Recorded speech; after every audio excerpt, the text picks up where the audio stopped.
Oke, baik semuanya selamat malam Bapak Ibu. Jumpa lagi bersama saya Diana, produk spesialis dari Forever Health Indonesia. Senang banget nih rasanya ya setiap hari Kamis, hari yang selalu kami tunggu-tunggu tentunya karena akhirnya kita bisa belajar lagi ya pengetahuan baru lagi mengenai manfaat dari cocoa flavanol untuk kesehatan. Nah, menarik banget nih tema kita malam hari ini adalah manfaat cocoa flavanol untuk hipertensi. Nah, di sini siapa ya kira-kira yang terakhir cek tensi dan ternyata tensinya lumayan tinggi? Nah, ternyata cocoa flavanol ini memiliki manfaat kesehatan untuk kardiovaskular ya. Jadi bisa membantu sebagai pencegahan penyakit hipertensi dan bisa mengatur tekanan darah Bapak Ibu. Baik, nanti untuk lebih lengkapnya Dokter Indah akan menjelaskan materinya dan Bapak Ibu bisa menuliskan pertanyaan di kolom chat. Dan kolom chat nanti akan saya tutup 15 menit sebelum acara berakhir. Dan bagi Bapak Ibu yang memiliki testimoni, baik sweet, original, DTM atau men, akan saya persilahkan Bapak Ibu untuk memberikan kesaksiannya kepada teman-teman yang hadir pada Zoom malam hari ini. Oke, mungkin kita panggilkan pembicara kita, Dokter Winda. Halo. Halo. Oke, baik. Bapak Ibu, selama Dokter Winda menjelaskan, nanti dimohon untuk mematikan mikrofonnya terlebih dahulu ya, supaya uh, seminarnya jauh lebih tenang gitu. Oke, baik. Sudah siap ya dok ya? Yap. Oke, sudah muncul Dokter Winda di layar handphone ataupun laptop Bapak Ibu ya. Oke, udah muncul. Oke, baik. Saya persilakan Dokter Winda, silakan. Thank you, Di. Selamat malam, selamat pagi, teman-temanku dari FHI, dari Sabang sampai Merauke. Sehat-sehat kan ya semuanya ya? Sehat dan berbahagia? Iya, supaya jangan kayak topik kita ya, hipertensi, bawaannya emosian. Enggak ya, enggak lah, enggak ya. Karena ini, kenapa kita bawa topik tentang hipertensi? Karena kayaknya belakangan ini, topik ini malah menjadi hangat ya, ikutan terseret-seret, karena kayaknya lagi banyak orang yang emosian. Padahal sebenarnya ada nggak sih korelasi antara emosi dengan hipertensi? Nggak juga sebenarnya ya. Jadi nggak semua orang yang hipertensi itu emosian. Banyak juga kok orang yang hipertensi tapi sabar ya. Jadi jangan salahkan hipertensi atas emosi kita yang tidak terkontrol. Ya, oke. Sekarang kita mau belajar tentang hipertensi. Kalau hipertensi saya yakin teman-teman pasti sudah banyak yang familiar nih tentang hipertensi. Hipertensi itu kan tekanan darah tinggi, tapi tekanan darah tinggi yang seperti apa sih yang baru bisa kita katakan hipertensi? Slide. Nah, jadi hipertensi itu teman-teman nggak semata-mata cuman tekanan darah tinggi tok gitu, enggak ya. Tapi tekanan darah tingginya ini kondisinya kronis ya.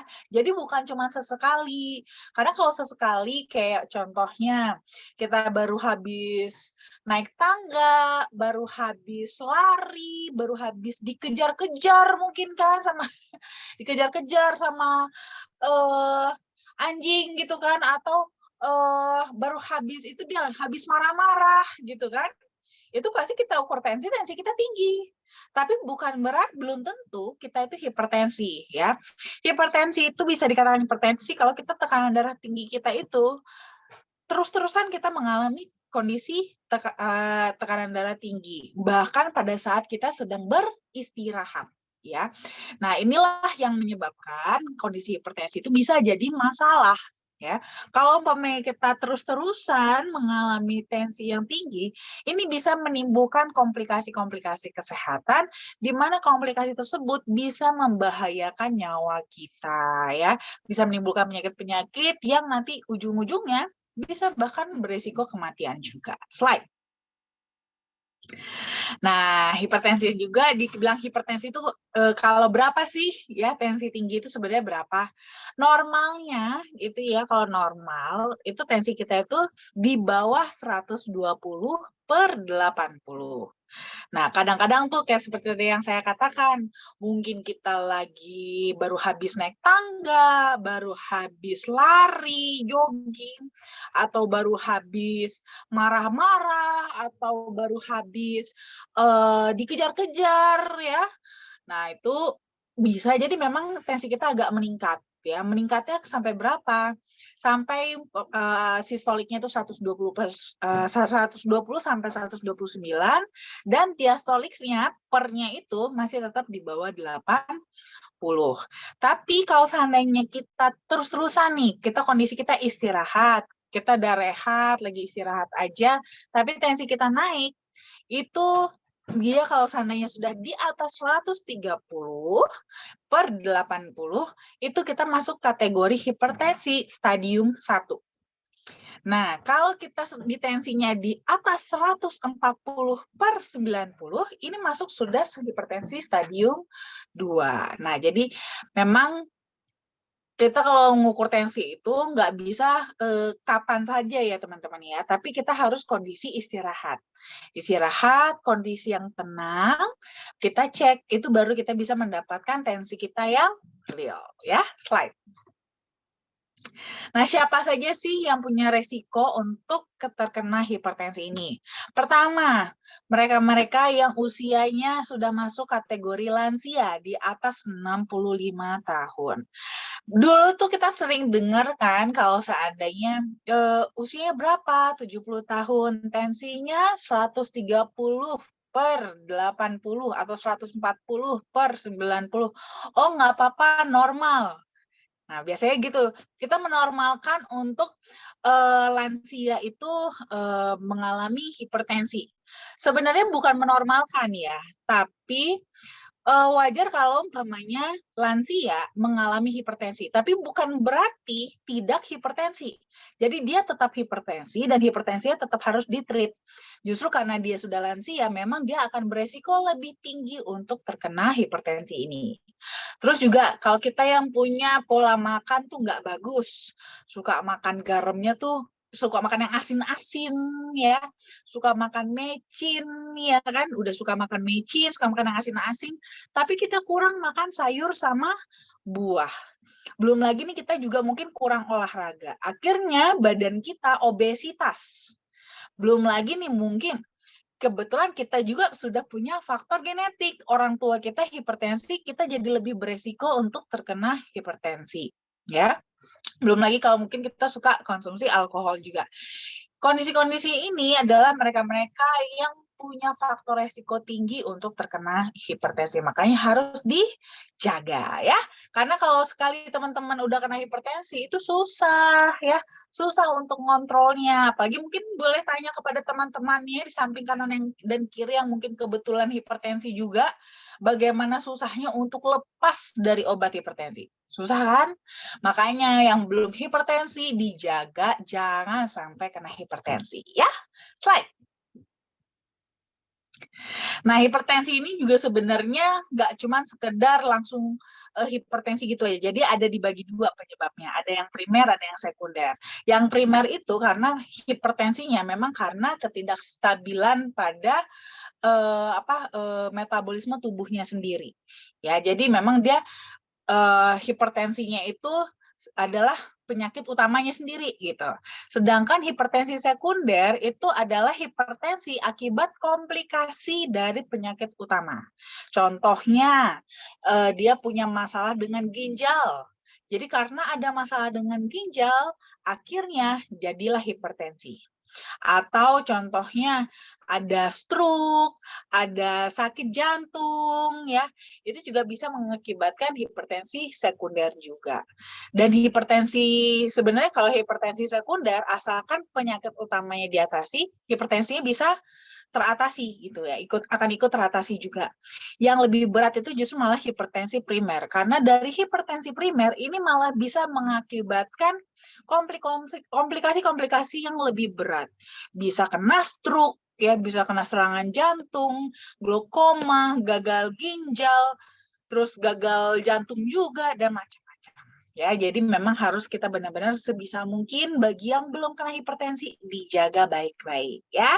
Slide. Nah, gejalanya apa aja nih? Hipertensi ya. Seperti biasa yang paling standar adalah sakit kepala, terutama di area tengkuk sini nih. Ya, area tengkuknya terasa seperti sakit dan tegang. Biasanya begitu. Atau bisa juga teman-teman merasa lemas, ya lemes rasanya. Kalau lemas ini biasanya kita malah seringnya tuh ngerasa, oh jangan-jangan tensi saya drop nih, gitu, rendah. Nah, kalau hipertensi kita lagi kumat, kita juga bisa jadi ngerasa lemas juga loh. Nggak selalu lemas itu hanya karena tensi drop. Bisa juga justru karena lagi kumat hipertensinya, ya. Lalu bisa juga mengalami gangguan penglihatan, nyeri dada, sampai sesak nafas, dan kalau umpamanya dicek EKG-nya itu bisa ditemukan adanya aritmia. Lalu kalau dicek di urin itu bahkan bisa ditemukan darah di dalam urin. Kalau ditemukan darah dalam urin berarti ini sudah mulai kena masalah ke ginjalnya juga jadinya ya. Slide. Nah, gimana caranya kita mencegah tadi kan? Cara mencegahnya ya tadi resiko-resikonya sebisa mungkin kita hindari. Walaupun ada tadi beberapa risiko yang memang tidak bisa kita hindari, seperti usia ya. Kita nggak bisa ngurangin usia kita kan, usia kita pasti akan terus bertambah. Tapi ada faktor-faktor resiko yang sifatnya itu bisa dimodifikasi supaya bisa kita cegah terjadinya hipertensi ini. Seperti apa? Mulai mengonsumsi makanan yang lebih sehat lagi. Ya, kurangin yang asin-asin, terus juga kurangin minum alkohol, berhenti merokok, mulai olahraga yang teratur, ringan-ringan aja, nggak harus yang berat-berat. Yang penting kita fokus bisa menjaga berat badan yang ideal. Dan kadang-kadang memang faktanya tidak mudah menjalankan ini, ya, tidak langsung bisa kita laksanakan dengan sempurna. Nah, bayarlah dengan mengkonsumsi antioksidan yang tinggi supaya bisa mengcover ya, mengcover apa poin-poin yang mungkin tidak bisa kita lakukan dengan sempurna. Slide. Nah, ini dia produk kesayangan kita, Coco Flavanol Original, Sweet, dan DTM, yang merupakan preserve flavanol dari biji kakao yang masih mengandung 80% kadar flavanol alaminya. Slide. Kalau kita ngomongin soal flavanol, kita akan ngomongin soal kepalanya dia itu adalah polifenol, gitu ya. Kepala dari flavanol itu adalah polifenol, dan polifenol itu sudah terkenal akan fungsinya sebagai antioksidan. Ya, jadi otomatis flavanol pun bisa mempunyai manfaat sebagai antioksidan. Cuman di sini ada kelebihan tersendiri, di mana kandungan flavanol yang tinggi terutama pada kokoa ternyata terbukti secara klinis juga memiliki manfaat untuk fungsi kardiovaskular. Jadi dalam jangka pendek itu tuh kita bisa mendapatkan manfaat dilatasi atau pelebaran pembuluh darah sehingga bisa membuat aliran darah kita bisa lebih lancar. Tapi memang proses pengolahan kokoa ini agak tricky karena biasanya metode konvensional itu cenderung malah merusak kadar kandungan flavanol di dalam kokoa tersebut sehingga biasanya yang kita bisa nikmatin jadi tinggal sangat sedikit atau bahkan malah sudah habis. Jadi memang harus punya metode pengolahan khusus supaya kandungan flavanolnya nggak rusak. Slide. Selain ada flavanol, ada juga L-arginine. Arginine ini dia adalah sebuah asam amino esensial yang dibutuhkan oleh tubuh kita, itu basically itu bisa kita dapatkan di makanan kita sehari-hari ya, bisa dari daging-dagingan, daging merah, daging putih, daging ikan, bisa juga dari produk susu, bisa juga dari kacang-kacangan dan biji-bijian juga. Nah, ini nanti asam amino ini akan digunakan untuk membentuk protein, dan protein inilah nanti yang akan membangun struktur dari sel-sel baru gitu ya. Slide. Cuman yang menjadi keunikan dari arginine dibandingkan asam amino lain adalah kalau dibutuhkan dia itu bisa berubah atau diubah menjadi nitric oxide. Nitric oxide itu kan seharusnya diproduksi oleh sel endotelium di dinding pembuluh darah kita. Cuman kita sayangnya itu punya pembuluh darah, itu sudah banyak yang rusak. Kayak dinding-dindingnya, sel-sel endoteliumnya sudah banyak mengalami kerusakan. Sudah ada plak lah, sudah ada oksidasi lah ya, dan segala macam, sehingga ini mengakibatkan terganggunya produksi nitric oxide oleh sel endotelium. Akibatnya, tidak ada yang berperan dalam membuat kita punya pembuluh darah elastis. Nah, kondisinya kalau seperti ini, arginin bisa dimanfaatkan. Arginin akan diubah menjadi nitric oxide supaya bisa tetap menjaga elastisitas pembuluh darah kita agar memastikan darah kita bisa mengalir dengan lebih lancar. Slide. Nah, ini dia ya yang membedakan kokoa kita dengan kokoa konvensional yang biasanya kita konsumsi selama ini. Di mana produsen kita yaitu Barry Callebaut itu sudah mempatenkan metode pengolahan kokoa yang di mana metode yang mereka gunakan ini terbukti dapat mempertahankan 80% ya hingga 80% kadar flavanol kakao yang ada secara alami supaya flavanol yang kita konsumsi itu bisa dapatnya tuh banyak gitu dibandingkan dengan coklat-coklat konvensional pada umumnya. Slide. Lalu tentunya kita sudah ada banyak sekali studi klinis, teman-teman bahkan bisa cari sendiri, nge-google sendiri, bahkan ada beberapa studi klinis yang bahkan sudah dipatenkan juga. Tapi di sini saya akan lebih membahas kepada studi klinis yang ada hubungannya dengan topik kita hari ini ya, yaitu tentang fungsi kokoaflavanol terhadap manfaat kokoaflavanol terhadap fungsi endotelium dan nitric oxide. Nah, dari hasil studi klinis ternyata kalau kita mengkonsumsi flavanol dalam 4 minggu, itu bisa meningkatkan fungsi endotelium kita dalam memproduksi nitric oxide yang lebih baik lagi. Jadi itu akan membantu untuk meregenerasi sel-sel endotelium kita yang rusak di pembuluh darah, supaya akhirnya nanti sel-sel endotelium yang baru bisa memproduksi nitric oxide yang lebih cukup lagi, yang lebih baik lagi untuk menjaga elastisitas pembuluh darah kita. Slide. Lalu juga ada studi klinis juga ya, di mana ini hubungannya dengan regenerasi sel dalam pada kasus-kasus kardiovaskular. Ternyata kalau kita mengkonsumsi flavanol 2 kali sehari selama 30 hari atau sekitar 1 bulan, itu bisa membantu untuk meningkatkan aktivitas stem cell dalam regenerasi sel. Jadi ini sangat membantu banget nih untuk membangunkan kembali stem cell kita yang sebenarnya ada di dalam tubuh kita, cuman sayangnya tidur gitu ya. Sayangnya tidur karena udah kelamaan nggak kerja, akhirnya mandek. Nah, itu perlu dibangunkan kembali dan ternyata dengan mengkonsumsi flavanol 2 kali sehari, ini akan membangunkan lagi dan mengaktifkan lagi stem cell kita untuk kembali bekerja. Slide. Nah, tentunya kita bahkan sudah dapat approved claim ya, klaim yang sudah disetujui. Ini kita bahkan sudah dapat 2 kali ini ya. Itu yang pertama kita dapat dari EFSA atau European Food Safety Authority. Ini kita sudah bisa mengklaim kalau kokoa flavanol itu dapat membantu menjaga elastisitas pembuluh darah, di mana ini akan memberikan kontribusi untuk mendapatkan aliran darah yang lebih normal. Dan terbaru masih hangat banget ya, itu kita dapat announcement ya, pengumuman dari FDA. FDA itu kan kalau bisa dibilang panutan nomor 1 ya kalau untuk urusan suplemen dan obat-obatan yang akan menjadi pegangan nomor 1 kalau di dunia ya. Itu bahkan FDA sudah mengumumkan kualifikasi dalam klaim kesehatan untuk kokoa flavanol, di mana bubuk kokoa yang tinggi akan flavanol itu dapat menurunkan resiko penyakit kardiovaskular. Nah, walaupun padahal kita udah tahu ya, penyakit kardiovaskular itu adalah penyakit paling mematikan nomor 1 di dunia ya, karena korbannya paling banyak. Nggak mungkin nih kita di sini nggak ada yang nggak kenal orang yang punya masalah dengan penyakit kardiovaskular, entah hipertensi kek, entah punya masalah jantung kek, entah kolesterol kek, entah apalagi stroke dan segala macam, pasti ada deh kenalnya saking banyaknya.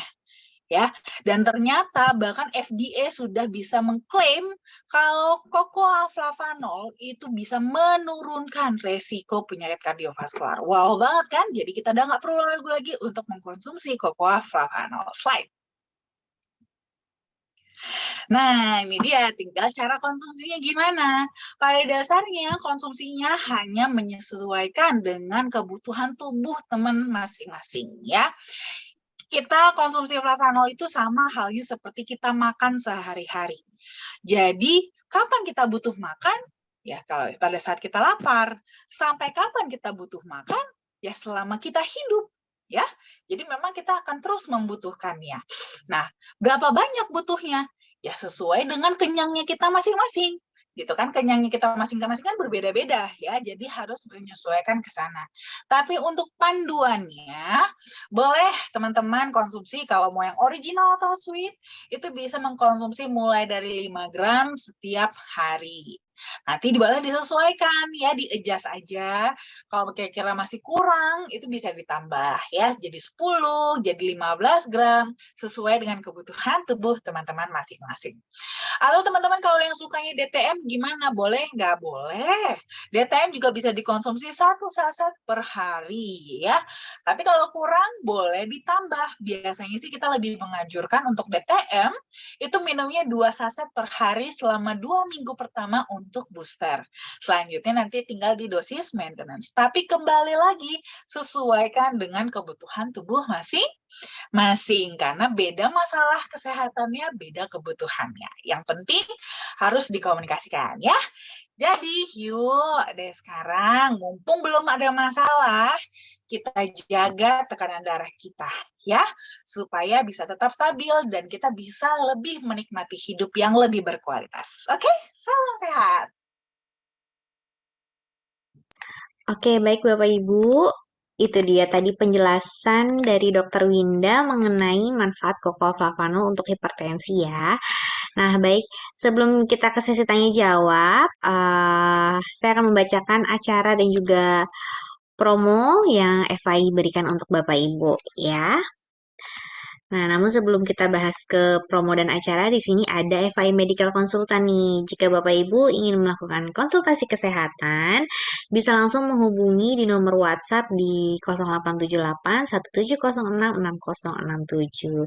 Nah, ini hanya berlaku untuk via chat saja ya Bapak Ibu. Tentunya chat Bapak Ibu akan langsung dijawab oleh Dokter Winda.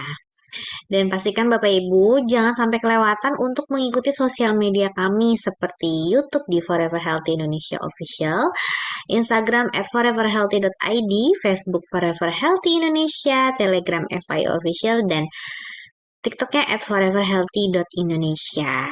Karena dengan mengikuti seluruh sosial media kami, Bapak Ibu akan mendapatkan informasi terbaru dan promo-promo terbaru dari FAI ya. Nah, seperti promo di tahun 2023 ini, ada New Annual Rank, kita memberikan hadiah ada logam mulia, kemudian mobil expander dan juga Toyota Innova Zenith ya. Peringkatnya ada Star, Warrior, Elite, Master, Grandmaster, dan Legend. Untuk informasi lebih lengkapnya, pastikan Bapak Ibu bisa menghubungi yang mengundang malam hari ini ya. Nah, selain memberikan uang tunai dan juga hadiah tadi, kami juga menyediakan trip nih, jalan-jalan ke Bangkok. Mungkin ada yang ingin pergi ke Bangkok tahun ini. Nah, kita memberikan gratis loh Bapak Ibu, 5 hari 4 malam. Caranya dengan mengumpulkan 8.500 CV dan juga 60 poin. Periodenya sudah dimulai dari tanggal 1 Januari sampai nanti akhir tahun di 31 Desember 2023. Kemudian mungkin ada yang ingin jalan-jalan ke Dubai ya, Dubai Trip Brunei 7 hari 6 malam. Periodenya dari 1 Januari sampai 30 Juni 2023. Caranya dengan mengumpulkan 100 poin dan 25.000 CV. Dan kita juga memberikan umroh gratis di tahun 2023 atau jalan-jalan ke Eropa ya. Ini periodenya sudah dijalankan dari 1 Januari sampai nanti 31 Agustus 2023. Caranya dengan mengumpulkan 150 poin dan juga 75.000 CV. Ya, jadi masih panjang banget nih Bapak Ibu waktunya. Masih ada kesempatan Bapak Ibu untuk bisa mendapatkan trip dari FHI.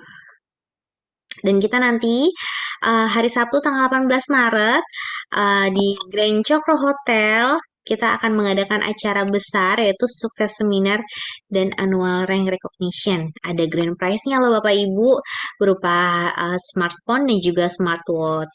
Nah, di sini juga kami turut menghadirkan CEO kami yaitu Ibu Susan Barlin dan juga pembicaranya ada Bapak Aris Hendra Wardana dan MC-nya ada Bapak Yaumil Putra. Tiketnya berbayar Rp150.000. Nah, Bapak Ibu jika ingin melakukan pembelian tiket bisa langsung menghubungi upline Bapak Ibu malam hari ini ya. Dan ini terbatas sekali kuotanya. Pastikan Bapak Ibu bisa mengikuti acara luar biasa di tanggal 18 Maret 2023 jam 2 siang. Ya. Nah, kemudian nanti di hari Sabtu kita ada bisnis preview di kantor pusat TVI Gedung Kosa tanggal 4 Maret jam 2 siang. Pembicaranya ada Bapak Aris Hendra Wardana, Ibu Lisa Anggraini dan juga MC-nya ada Ibu Ulfa Zuhra. Jadi Bapak Ibu bisa mengajak calon-calon membernya nih untuk mengikuti bisnis preview di kantor kami ya. Dan juga besok kita ada Forever Income Training yang akan dibawakan oleh Bapak Yomil Putra hari Jumat tanggal 3 Maret jam 8 malam. Judulnya Edifikasi. Pastikan Bapak Ibu bisa langsung mengklik link Zoom seperti malam hari ini besok di jam 8 malam. Namun ini hanya khusus untuk yang sudah bergabung menjadi member saja ya Bapak Ibu ya. Nah, baik. Itu dia adalah acara dan juga promo yang FAI berikan untuk Bapak Ibu. Menarik sekali ya. Baik, sekarang kita ke sesi tanya jawab ya dok ya. Oke. Nah ini ada dari Ibu Anita. Mbak kalau ajak teman join dengan kode yang sama kan sesuai info awal. Oke baik Bu Anita kalau ingin mengajak teman bisa langsung kirim linknya aja nih Bu ke rekannya. Eh, Nanti linknya bisa langsung diklik dan bisa langsung masuk seperti biasa ya. Kemudian dari Ibu Meliana Rahayu nih dok, malam dok, apakah bisa terjadi hipertensi apabila tekanan gula darahnya rendah? Oke.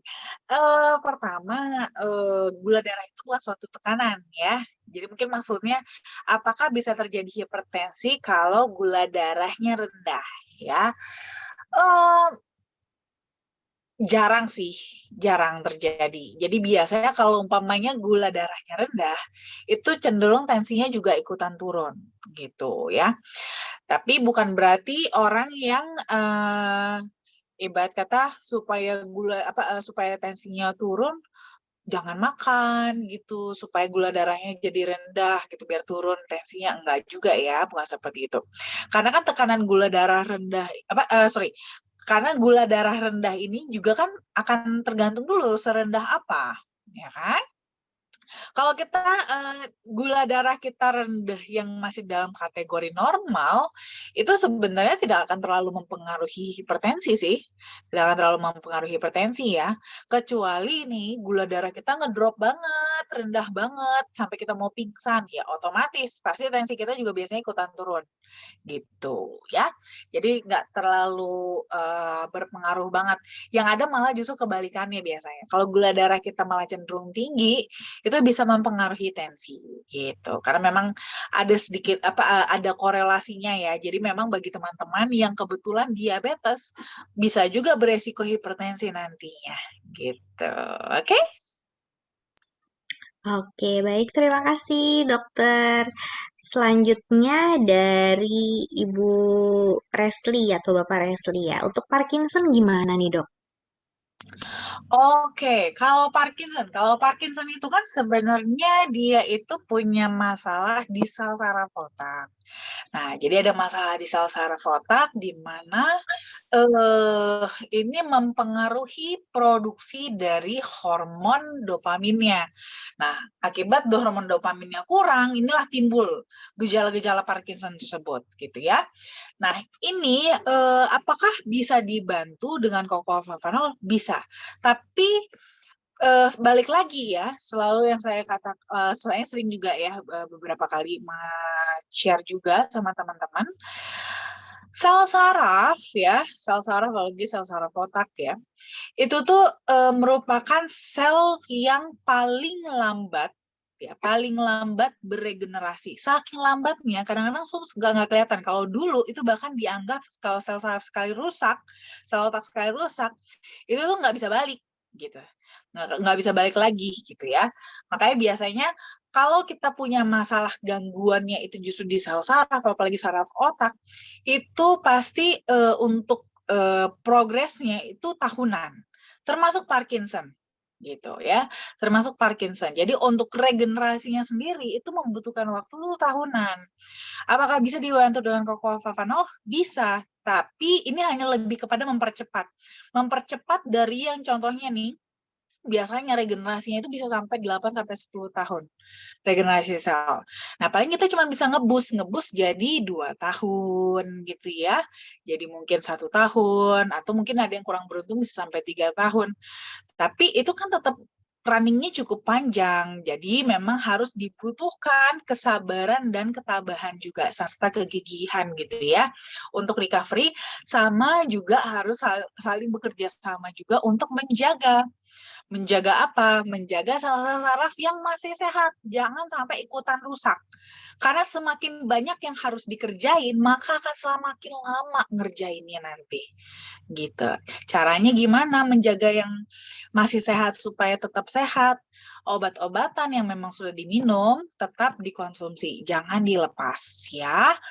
Jadi kombinasi bersamaan. Jadi kan obat-obatan itu kan kerjanya lebih kepada menggantikan si sel-sel yang rusak, kerja dari sel-sel yang rusak ini supaya meminimalisir gangguan yang terjadi. Tapi regenerasi dari si sel-sel yang rusak ini adalah tugas tubuh sendiri. Nah, disitulah nanti akan peran kerja dari flavanol. Flavanol yang akan membantu untuk menstimulasi. Tadi kan sudah ada ya penelitiannya, ternyata mengkonsumsi cocoa flavanol 2 kali sehari selama 30 hari, itu sudah mulai bisa membangun lagi, mengaktifkan lagi stem cell. Disitulah nanti baru stem cell-nya yang nanti akan mulailah meregenerasi sel-sel saraf yang baru, supaya bisa mulai kembali kerjanya itu, tugasnya itu kembali dilakukan. Dalam terutama di sini konteks Parkinson ini adalah terutama untuk memproduksi hormon dopamin gitu. Jadi boleh dikonsumsi untuk kasus Parkinson ya. Tapi ingat harus sabar. Oke, baik. Terima kasih, Dokter Winda. Selanjutnya ada dari Bu Assalamualaikum, selamat malam, Dok. Saya mau bertanya, saya mengurangi konsumsi garam dan tidak menyediakan garam di meja makan.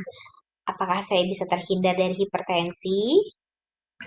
Bisa, tapi tidak sepenuhnya, ya. Seperti tadi yang saya katakan, untuk menghindari atau mencegah hipertensi kan nggak cuma sekedar ngurangin garam. Banyak aspek lain juga. Kita harus kurangin garam, kurangin alkohol, kurangin mecin, olahraga yang teratur, istirahat yang cukup, minum air putih yang cukup juga, terus juga banyakin makan buah dan sayur ya, pola hidup yang lebih sehat, sama konsumsi antioksidan. Karena memang pada dasarnya kita yang sekarang nih teman-teman, kalau teman-teman merubah pola hidup teman-teman sekarang, itu bukan teman-teman jadi apa namanya ya, masalah-masalah tubuh teman-teman itu langsung jadi hilang semua, tidak. Kan teman-teman itu cuman lebih kepada sifatnya adalah tidak semakin merusak ya, tidak semakin merusak sel-sel tubuh teman-teman yang masih sehat gitu.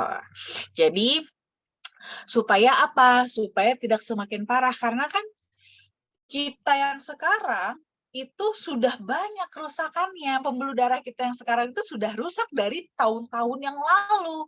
Tahun-tahun yang lalu di sini maksud saya adalah nggak cuma 1-2 tahun yang lalu ya, tapi 20 tahun yang lalu, dari zaman kita remaja, ya itu semua kita panen saat ini. Kalau kita baru sekarang merubah pola hidup sehat kita, itu bukan berarti menghilangkan dosa kita yang berpuluh-puluh tahun yang kemarin, bukan. Hanya tidak menambah dosa lagi, gitu ya. Jadi memang ini udah jelek ya kan. kondisi tubuh kita udah jelek, ya jangan diperjelek lagi lah, supaya lebih nggak makin susah ngebenerinnya gitu. Nanti yang bagian ngebenerinnya disitulah yang akan berperan flavanol. Tapi udah bagus ya, udah bagus, udah mulai mengurangi konsumsi garam, udah mulai nggak nyediain garam lagi. Itu adalah step first step yang bagus ya. Tinggal nanti dilengkapi lagi dengan pola hidup sehat yang lain supaya semakin sempurna, ditambahkan dengan cocoa flavanol untuk membersihkan dan memperbaiki kesalahan-kesalahan di puluhan tahun yang lalu. Oke? Oke, baik. Terima kasih, Dokter Winda. Luar biasa sekali ya, Dok ya. Makan berarti tanpa garam ya, Bu ya. Oke, baik. Selanjutnya dari Ibu Meliana Rahayu nih, Dok. Saya suka banget asin, tapi kenapa gula darah dan tensi saya tuh rendah, Dok? Bukannya hipertensi salah satu penyebabnya karena banyak konsumsi garam? Iya, nah betul memang. Jadi salah satu penyebab kita jadi hipertensi bisa karena konsumsi garam, tapi memang tidak sesederhana itu juga ya. Jadi itu memang eh, bisa dibilang gini teman-teman, tubuh kita tuh jangan teman-teman samakan dengan matematika yang 1 tambah 1 sama dengan 2. Nggak sesederhana itu, kompleks tubuh kita ya. Sesuatu terjadi dalam tubuh kita tidak hanya disebabkan hanya karena satu faktor aja. Banyak faktor yang terlibat di sana. Makanya kita menjaga kesehatan kita pun nggak bisa dengan hanya satu cara. Banyak caranya. Harus ini juga, harus itu juga, karena kita harus menjaga di segala aspek yang mungkin nanti terlibat memberikan sumbangsi ke sana gitu kan. Ini mungkin Bu Meliana cukup beruntung, suka asin tapi nggak berimpact ke tensinya gitu ya.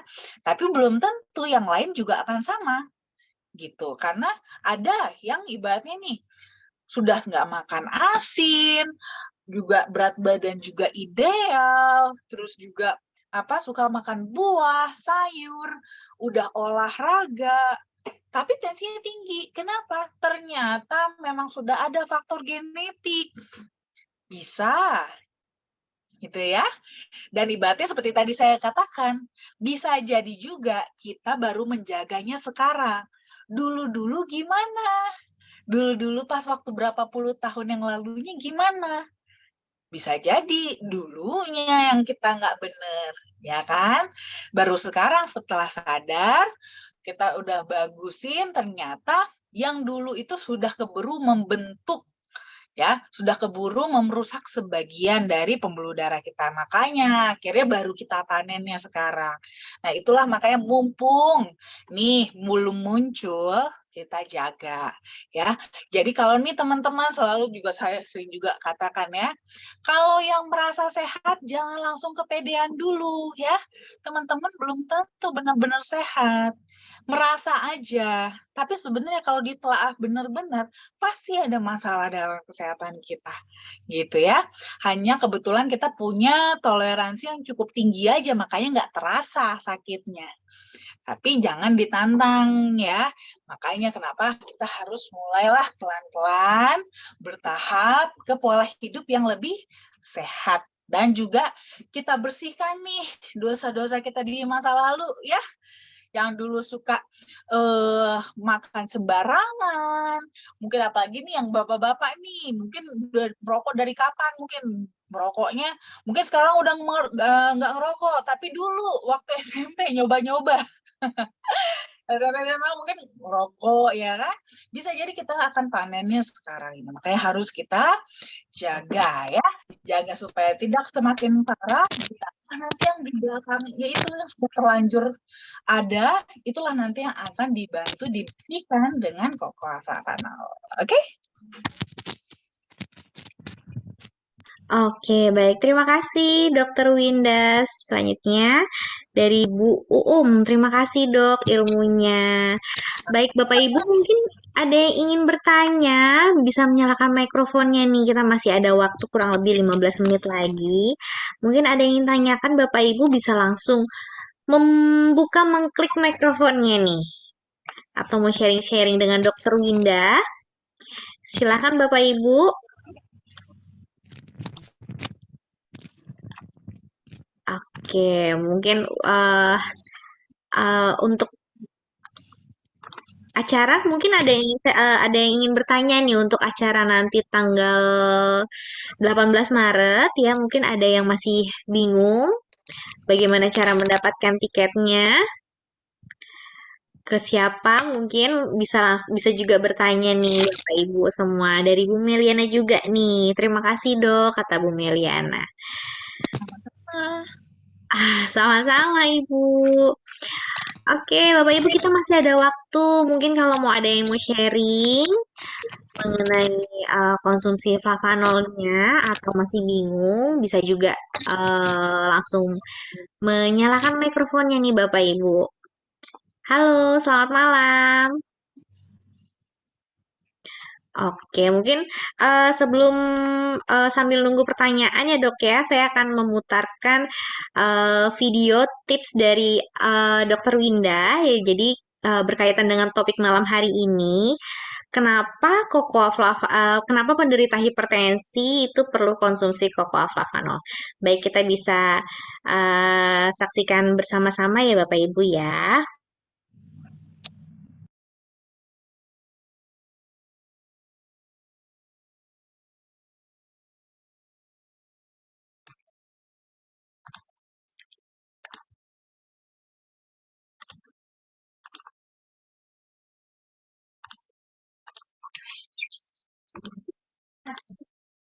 atau bisa disertai dengan gejala, tapi bisa juga tanpa gejala sama sekali. Jadi seringkali juga kita tidak merasakan apa-apa, namun ternyata tekanan darah kita cukup tinggi dan itu bisa membahayakan.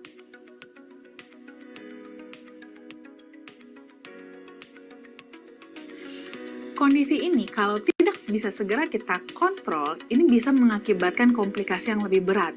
Dan yang komplikasi utamanya adalah jantung dan juga stroke.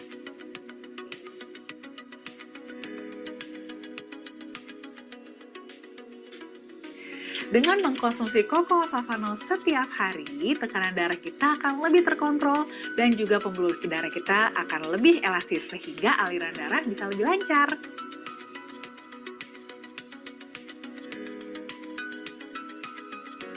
Tentunya sudah ada banyak sekali jurnal-jurnal penelitian yang mendukung manfaat flavanol terhadap hipertensi.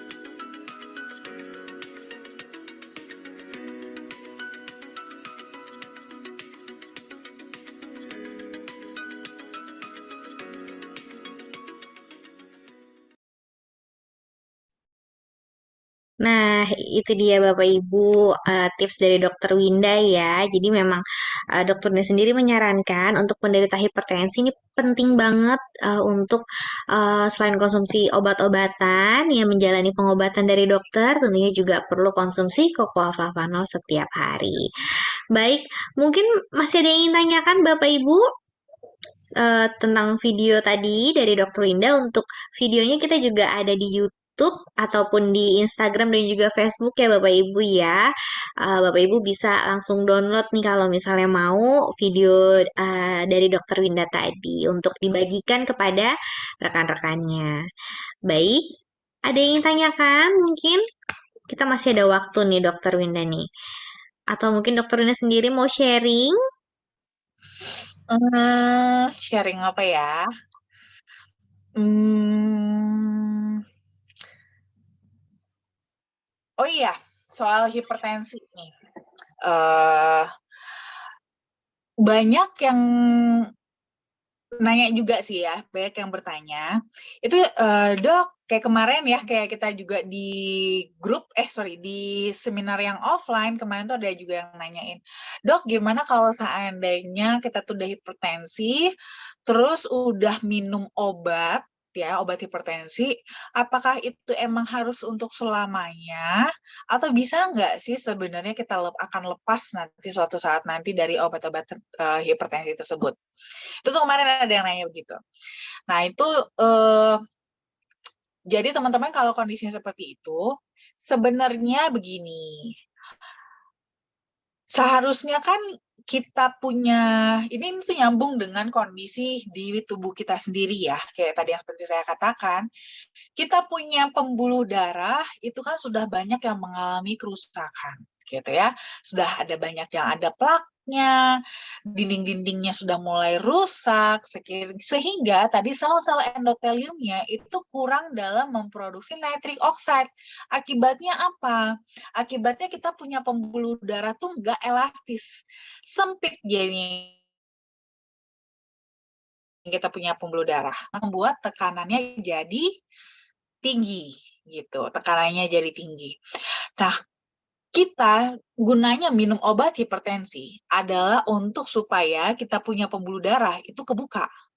Jadi aliran darah bisa lebih lancar. Tujuannya di situ. Membuat supaya pembuluh darah kita itu bisa lebih terbuka. Karena yang seharusnya membuka pembuluh darah kita itu nggak ada, yaitu nitric oxide. Nah, kalau kayak gitu, apakah kita harus selamanya minum obat hipertensi? Ya, jawabannya adalah selama kita tidak bisa memprovide nitric oxide, ya selamanya kita akan bergantung dengan obat hipertensi. Karena kalau umpamanya nggak ada obat hipertensi, terus siapa dong yang kerja bukain pembuluh darah? Nanti macet dong aliran darahnya, ya kan? Dan itu bisa berbahaya. Makanya, kalau gitu apa yang harus kita lakukan? Kita harus kembali memprovide nitric oxide. Gimana caranya? Dengan memperbaiki pabriknya, yaitu sel endotelium. Nah, disinilah nanti baru perannya flavanol. Flavanol akan bekerja untuk merangsang sel endotelium supaya mulai kembali memproduksi nitric oxide agar bisa bekerja dengan seharusnya. Nah, dengan begitulah baru, asalkan sudah ada nitric oxide, obat hipertensi bisa dilepas karena sudah ada yang berperan bekerja di sana. Tapi kapan baru boleh melepas? Tidak langsung ya teman-teman. Nah, ini banyak banget nih. Saking semangatnya konsumsi flavanol, obat hipertensinya langsung dilepas, nggak mau minum lagi, maunya minum flavanol aja. Tapi habis itu tensinya tiba-tiba tinggi ya. Nggak seperti itu, teman-teman ya. Jangan langsung. Tadi juga ada hasil penelitiannya.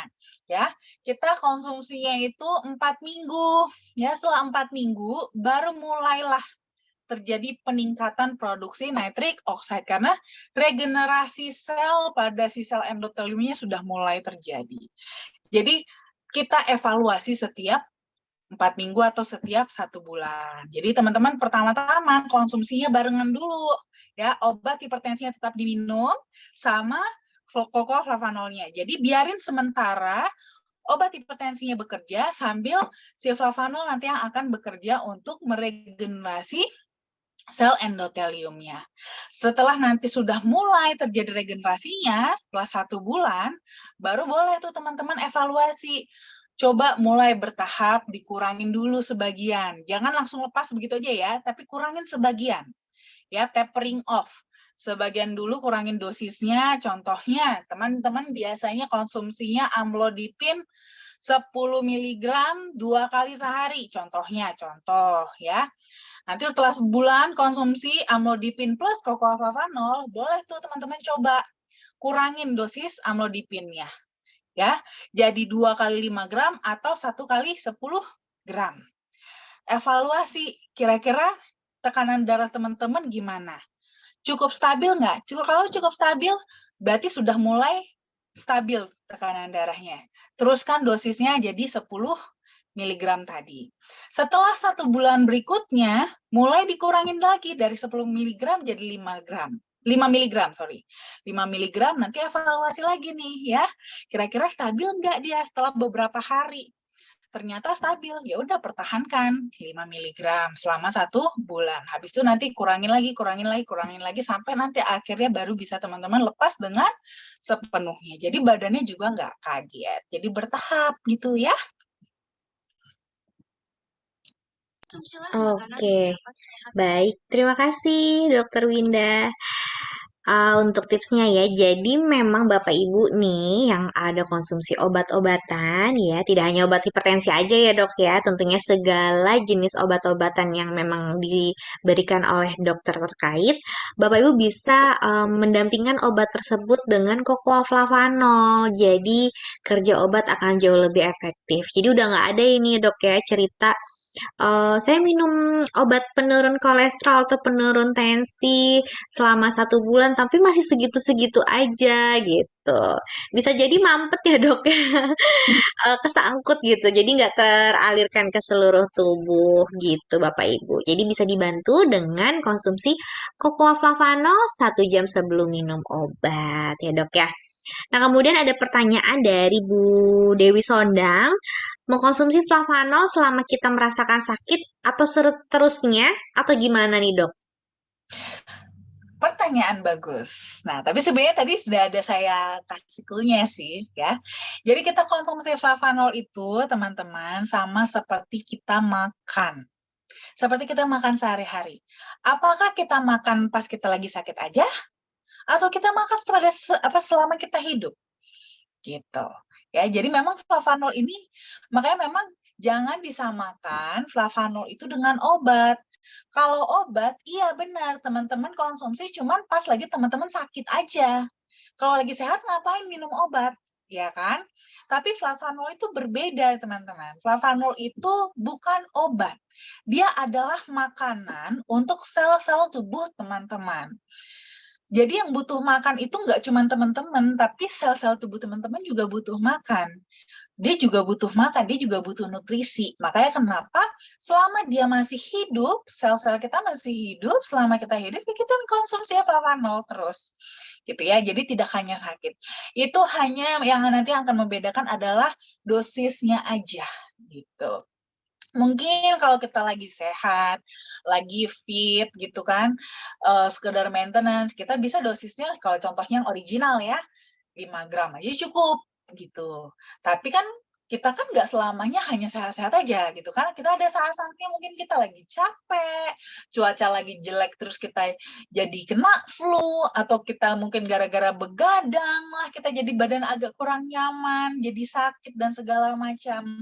Nah, mungkin di saat-saat tersebut kita mungkin membutuhkan lebih banyak nutrisi yang lebih supaya recovery kita bisa lebih cepat. Nah, mungkin di saat-saat itu dosisnya boleh dinaikkan ya, disesuaikan jadi 10 gram mungkin atau 15 gram. Nanti setelah sehat boleh balikin lagi ke dosis awal 5 gram lagi boleh gitu ya. Tapi tetap kondisi sakit maupun sehat kita tetap konsumsi flavanol. Karena tadi seperti saya bilang juga, balik lagi ya, Anda merasa sehat belum tentu benar-benar sehat loh. Ya kan? Tahu dari mana kita benar-benar sehat? Gitu. Jadi pasti kita ada kok, tetap ada, kita punya masalah kesehatan setiap detiknya. Gitu. Setiap detiknya pasti salah satu kita ada aja yang punya masalah. Entah gantian posisinya, ada satu nanti yang di kepala, ada yang di kulit, ada yang di pencernaan, ada yang di jantung, ada yang di kaki, dan di mana-mana ya. Itu bisa pindah-pindah gitu. Makanya biasanya pun terkadang pada beberapa orang even 5 gram aja untuk maintenance pun nggak cukup. Karena banyak yang ternyata harus dikerjain. Gitu ya. Jadi ingat, konsumsi flavanol itu seperti kita makan. Jadi memang untuk kita konsumsi seterusnya, bukan hanya pada saat kita sakit saja. Jadi walaupun nanti kita sudah sehat, tetaplah konsumsi flavanol karena itu memang diperlukan. Sama juga halnya seperti apalagi nih, mungkin Bu Dewi kan, ini ibu-ibu nih paling enak kasih contoh ya kan. Apakah kita menyapu rumah kalau sudah bersih, besok apa enggak kita sapu lagi? Pasti kita sapu lagi. Untuk apa? Menjaga kebersihan. Ya kan? Gitu. Sama halnya dengan Flavanol juga. Apakah nanti pas sudah sehat, apakah pas sakit kita konsumsi, terus sudah sehat nggak perlu lagi? Tetap perlu juga. Kenapa? Karena kita perlu menjaga kesehatan. Gitu ya. Jadi perlakukan konsumsi flavanol itu seperti kita makan. Oke? Oke, baik. Terima kasih, Dokter Winda. Nah, itu dia Bu Dewi ya, jawaban dari Dokter Winda. Karena memang flavanol ini Sama saja seperti sama saja seperti Ibu ketika Bu Dewi Sondang konsumsi sayur buah ya dok ya. Karena dengan memiliki kandungan alami yang ada pada bahan sayur buah yaitu flavanol. Cuman memang flavanol dan antioksidan yang didapat dari koko flavanol jumlahnya jauh lebih banyak dibandingkan ibu hanya konsumsi dari sayur buah gitu. Betul ya dok ya? Yes. Oke, baik. Nah, Apalagi buat yang malas makan buah dan sayur ya. iya, apalagi buat yang merasa males makan buah dan sayur. Mungkin sampai sekarang ada kali ya yang nggak suka makan sayur atau nggak suka makan buah tuh masih ada kali ya dok ya. Banyak. Oke. Oke, baik Dokter Windy, kita juga sudah di jam 9 malam nih. Sayang banget ternyata udah di penghujung acara. Mungkin sebelum saya akhiri, saya akan mengingatkan kembali kepada Bapak Ibu untuk membeli tiket secepat-cepatnya untuk di tanggal 18 Maret nanti. Acaranya di Grand Cokro apa? Alamatnya di Jakarta Pusat ya tadi ya. Jakarta Pusat, pastikan untuk mengikuti acara besar dari FI ini. Tentunya saya dan Dokter Winda dan teman-teman FI lainnya akan menunggu kedatangan Bapak Ibu semua. Baik, mungkin sebelum saya tutup ada yang ingin saya sampaikan, Dokter Winda?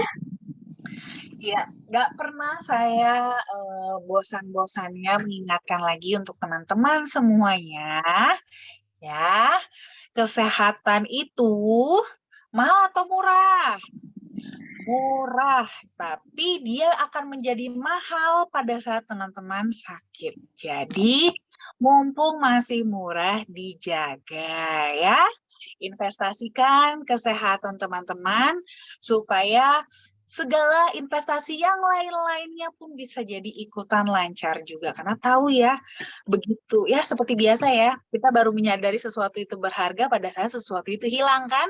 Jadi jangan sampai menyesal ya, mumpung masih sehat, jaga baik-baik dengan konsumsi terus Coca Flavanolnya. Oke?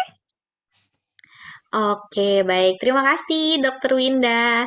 Nah, baik Bapak Ibu, itu dia tadi tips dari Dokter Winda ya. Apalagi sekarang lagi musim hujan nih ya. Penting banget untuk selalu menjaga kesehatan. Jangan lupa untuk konsumsi Cocoa Flavanol nanti sebelum tidur ya. 1 gelas sebelum tidur atau 1 saset yang DTM sebelum tidur. Baik, kalau begitu saya akhiri acara seminar kesehatan malam hari ini. Kita ketemu lagi di minggu depan di topik yang sangat menarik tentunya. Saya Diana, saya undur diri. Terima kasih dan selamat malam. Selamat beristirahat semua. Bye-bye. Selamat malam, Mbak Diana. Terima Selamat malam, Dokter kasih, Bu Winda. Anita. Terima kasih, Dokter Winda. Terima kasih, Mbak Diana. Terima kasih, Bu Tika. Ditunggu ya, Bu, di tanggal 18 Maret nanti. Ya, Insya hadir. Allah ke Jakarta. Siap, kami tunggu. Yang lain juga ya, jangan lupa untuk datang ya, Bapak Ibu ya.